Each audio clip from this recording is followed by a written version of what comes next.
Hey, this is Taugrim with TGN, bringing you my 5th Cleric PvP video for Rift.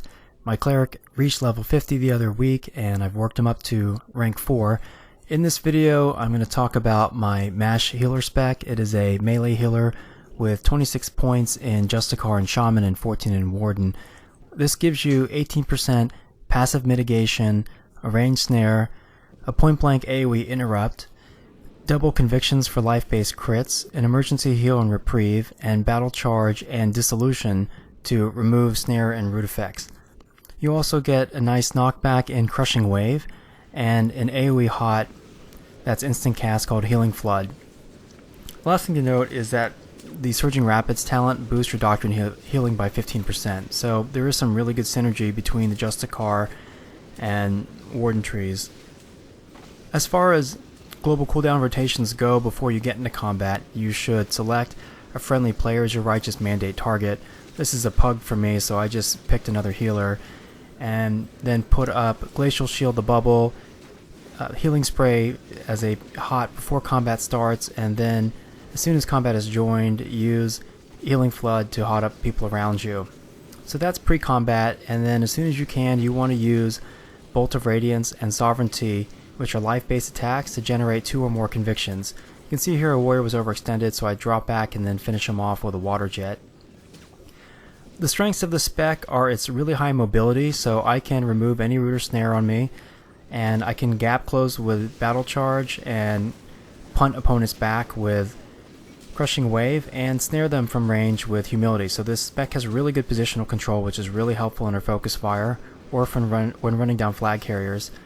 The spec is also very natively durable because of the undispellable damage mitigation, and because all of the main heals for the spec and all the ranged and melee attacks are instant cast, you can run and gun as a healer, which can be a lot of fun and is also very unusual because for most traditional cleric specs it requires you to do cast time heals, which limit your mobility. So right there you can see I'm getting shelled, so I pop reprieve the emergency heal and then punt that rogue away from me with crushing wave. So this spec supports a kiting playstyle, which I really like. Right here I'm spamming drink so I can regen a little bit of mana. Now the spec does have 2 mana regeneration abilities in Purpose and Ageless Ice. There has been some debate on my blog as to whether you should pop them separately or together. My advice is if you really need mana, you should pop them both at the same time, and the reason why is you want to regen your mana as efficiently as possible. So if you have both abilities popped, you can refill your mana bar in about 4 or 5 melee hits, whereas if you only pop one or the other, you won't get a full mana bar, and you may not be able to heal while you're trying to regen mana. By popping both, I regen my mana quickly, and I can even interleave some healing abilities in my global cooldowns before Purpose and Ageless Ice expire. So to begin this match, the other side was out muscling us. They had more warriors.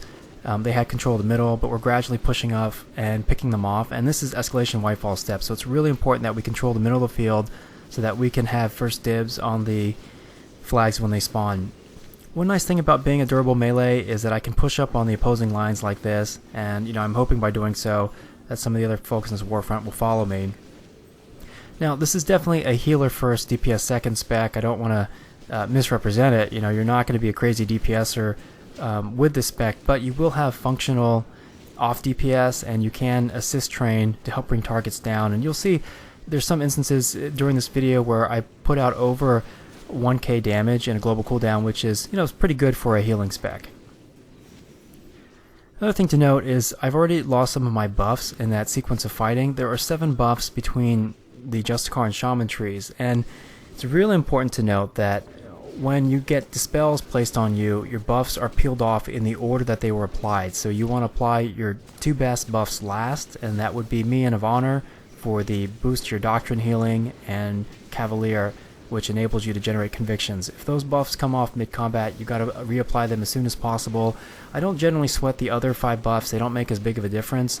I'll reapply them in combat if I have time, if I can get a moment, but otherwise I just wait until we push back or wipe the opponents and then rebuff.